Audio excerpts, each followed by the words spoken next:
which will be held by Dr. Razmik Panossian, who is currently the director of the Armenian Communities Department of the Kalus Gulbenkian Foundation.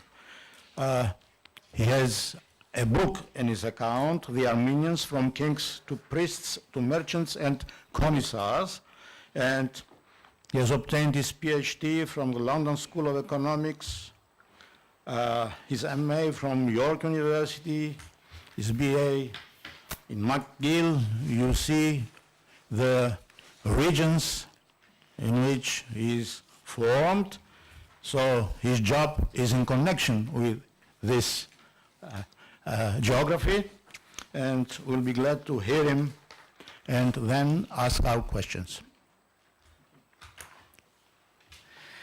Thank you very much for this kind invitation. I should say that I'm here because I have written a thing or two about Armenian identity and not representing formally at least the Kalus Gulbenkian Foundation.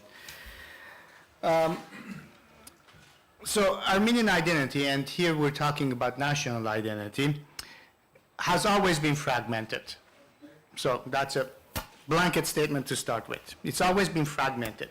Professor Khachik Tololian already mentioned multi-local, the word that I used. Sebu Aslanian uses polycentric, and of course Professor Tololian uses transnation to more or less refer to the same thing. Furthermore, what I say that this fragmentation is a good thing. It's not a problem. It has actually meant the survival of the people as we know as Armenians. And yet, despite this fragmentation, Armenian identity has somehow been bounded together, which enables us to speak of one people, one nation, despite some profound differences. And this notion of somehow being together, this subjective notion has come up with the previous presentations as well. Now, always is a long time, so I'm actually going to focus on 200 years of history, not very long. So 200 years in about 15 minutes. And in these 15 minutes, I'm going to divide it up into three sections. In the first part, and the second part mostly relying on the work in my book, in the first part, it's going to be on the 19th century, where I'm in about 5 minutes, where I'm going to trace how modern national identity was constructed in a multi-local manner. In other words, how the Renaissance, the Zartung, as we call it, itself was quite decentralized. And again, Professor Tololian mentioned some of these things already. In the second part, I'm going to talk about Soviet rule in another 5 minutes, and how Soviet Armenia was consciously made the homeland through Soviet policies vis-a-vis the nation, and how this, vis-a-vis the diaspora, sorry, and how this resonated in the diaspora. And the third part, a bit more polemical, I suppose, is going to be about the post-Soviet period, how Armenians, drunk with statehood, are neglecting the diaspora. And this is a dangerous thing. And the image of the drunkenness with statehood is something that I have borrowed or stolen from Father Zekian with his permission. It's something that he mentioned in a private conversation. Now, let me start with the first part, the multi-local Armenian Renaissance. Armenians have existed for a long, long time, but modern identity, as we know it, was created during the 19th century, and it gelled during the second half of the 19th century. My point is that the dynamics which we put under the rubric of the awakening of the Renaissance, in fact, entail three sources of imagining the same nation. That three general sets of parallel awakenings, parallel in general, but sometimes also interacting. Three parallel awakenings took place: the Western point, the Eastern point, and the Central point, which I'll explain in a second. The objective of all was the same, the liberation or the reform of the Armenian nation. Now, the Western point, based in Istanbul, Constantinople, as well as some other West European cities, Venice, Vienna, thanks to the militaries, Paris to some degree. The Western point evolved around the liberal reform project influenced by French and Italian thought, constitutionalism, and what generally was known or is known as Western nationalism. The Eastern point, based in Tbilisi, in Tiflis, and in other cities of the Russian Empire, Moscow, St. Petersburg, and Dorpat, which is now in Estonia, was influenced by Russian and German thought, radicalism, and the more romantic Eastern nationalism. The central point itself was the homeland, the indigenous conditions in Ottoman Armenian provinces, the 6 vilayets. Now, it is important to note that was also mentioned before, that none of these points was affiliated with an Armenian state, or if anything even resembling a state structure. The church came the closest, I suppose, but the church was not necessarily the driving force of the Zartung. What emerges then is a triangular relationship with 2 of the 3 ideological sources of imagining the nation based in diasporan communities. And by the end of the 19th century, these trends coexisted in Armenian national identity and in the nationalist and revolutionary programs of the Armenian intelligentsia. There was tension and borrowing, of course, between the 3 approaches, both in identity and politics, as part of the Armenian national movement, as I said, and these tensions still exist to this day. Now, I don't have time to trace the different ways that I demonstrate this. The most obvious is 2 vernacular languages emerge in the Armenian context, the Eastern Armenian, Western Armenian. The literary culture that emerged, that was being written, was quite different. It was the realism of the West, focusing on class alienation, individual angst, versus the romanticism of the East, national liberation, and also there was the provincial literature that was also being written. And of course, the political projects, as I mentioned, were quite different: constitutional reform versus revolutionary zeal. So 5 quick points to conclude on part 1 at the risk of being repetitive. First, modern national identity is being built, the intellectual centers, mostly outside of the homeland in diaspora. Second, it is not being driven by a state, unlike most other European Renaissance movements or nationalist movements at this point. But it is being driven by community structures, groups, and political parties. Related to this is, very importantly, there is no centralizing or homogenizing force, because there couldn't be. And the 4th point is that it is also important to remember that it's not a new identity that's being created. Ethno-religious Armenian identity existed, but that identity is being reformulated, and it's new insofar as it is a modern identity. And the 5th point, something I already mentioned, and I'll come back to it over and over. It's sort of a key point in all of my work, and that is the subjective dimension of people getting up and saying, we are Armenian, despite all the quote-unquote objective differences, is crucial in telling the story of Armenian identity. And because of that, not 2 nations were created, but 1, diverse and in multi-local manner. So let me come to the second part, how Soviet Armenia became the homeland. The process of nation building continued in the 20th century with, again, 2 parallel processes: a diasporan-style nation building led by community organizations, mostly in the Middle East, and also Soviet-style nation building in the Armenian SSR. And as we know, the diaspora itself was bitterly divided over its relationship with Soviet Armenia. With the more significant Dashnak-controlled diaspora, Soviet Armenia was not considered the homeland until much, much later in the 1970s. Now, this started to change in the 1960s for several reasons. Part of it is because things started to change in Armenia as it became more national and more nationalizing. And also things started to change in the diaspora as well. The Iron Curtain became a bit more transparent. Instrumental in this shift was a specific organization created in Armenia, or the Committee for Cultural Ties with Diaspora Armenians, created in 1964, with the explicit intent of projecting soft power, as we would call it now, and eventually turning the diaspora in favor of Armenia as the homeland. And it succeeded through its many programs and whatnot. So the success was that what used to mean Tebi Yergir as the historic homelands in eastern Turkey, Tebi Yergir came to be meant towards the Republic of Armenia, and that was very clear in the early period of independence. Now, my point is not that this should not have happened, but rather to show how Armenia, the Republic, became a homeland and the center of Armenian identity was a consciously implemented Soviet policy. And it succeeded partly, but not wholly.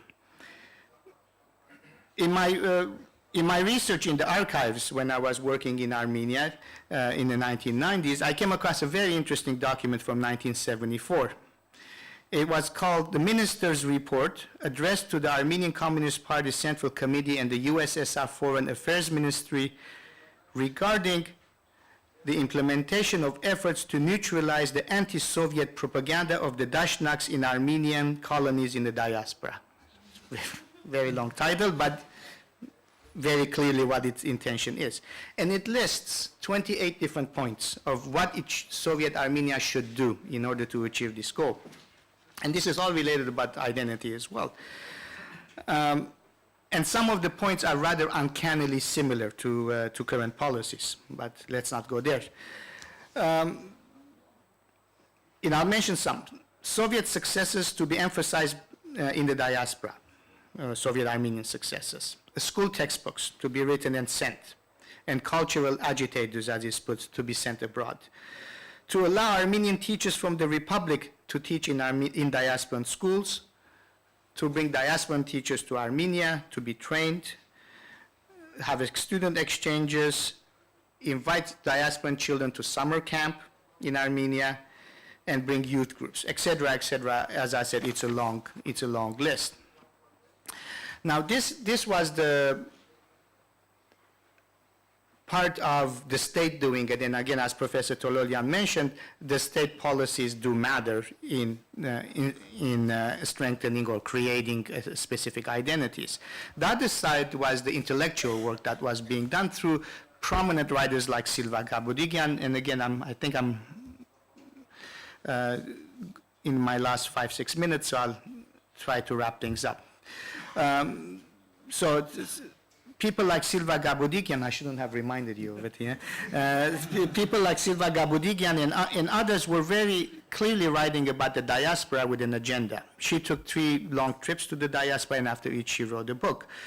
And the point that was being made is that first comes the Republic, second comes the diaspora. The Republic is the center of Armenian identity and Armenian culture. Her message and the message of her generation of intellectuals actually resonated quite a bit in the Armenian diaspora, and her equivalent, her sort of counterpart, I would say, in the Armenian diaspora was Antoine Zarugian. Zarugian, a former ARF member, was one of the first diasporans who actually went to Soviet Armenia in the late 50s, I think, or early 60s, and came back and wrote a very significant book called Hin Yerazner Nor Jampaner, Old Dreams, New Ways. And from the title, you can actually see what the thesis is. Soviet Armenia is the new road in the realization of the Armenian dream of national survival. So to quote him, this fatherland, Soviet Armenia, no longer needs us, the diaspora, all that much, but we need the fatherland more to see the new roads taking us to our old dreams. Again, I'm just citing 2 very specific individuals, but there is a long genre of literature and a lot of writing about this. So where are we in terms of our overall story? So a multi-local national identity construction in the 19th century, which continues into the 20th century, parallel processes of diasporan nation building and Soviet Armenian, and then a very clear policy in Soviet Armenia to turn it into the homeland and the sources of legitimate identity. Onto this comes the independence of 1991, the Karabakh movement, and the independence of 1991. So a few minutes on the post-independence period. Of course, after 600 years, Armenia becomes independent, and a lot of celebration was expected. The republic was to be cherished, supported, especially given that its birth was a very difficult one with the earthquake and the war with Azerbaijan. So in the 1990s, it made complete sense for diasporans to focus their attention on a fledgling, newly independent state. So my question is, does this make sense 25 years later? And this is the more editorializing part of my presentation. I think after 25 years, the pendulum needs to swing back a little to encourage the development of both a strong diaspora and a strong homeland. I think there is enough money in Armenia, or rather in the hands of the oligarchs, to transform it into a model country, and yet diasporans still feel compelled to support Armenia as a needy homeland. So my argument is twofold. First, we need to strike the right balance, and second, we must be very wary, very careful of one center trying to control the entire nation. So let me start with the second. Controlling the Armenian diaspora from one center, be it Yerevan or anywhere else, is impossible. The diaspora is too diverse, too decentralized, too independent to be controlled, at least successfully. It can certainly be weakened, but it cannot be effectively controlled. And it should not be controlled or attempted to be controlled or homogenized. I see control, homogenization, centralization as different elements of the same concept. Its very strength, the diaspora's very strength, and the strength of the Armenian people lies in the fact that the nation has always been decentralized. We survived the Armenian culture and we survived the genocide because of its decentralization. We survived the Stalinist dark days because of this decentralization, and I think we will survive the crisis in the Middle East because of this decentralization.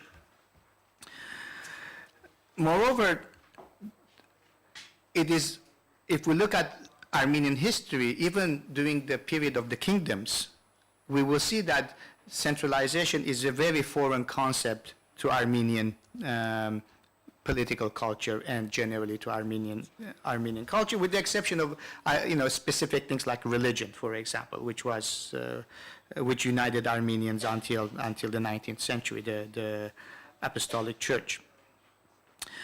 And the second point here is that at this juncture, we should honestly ask, centralization to where and control by whom?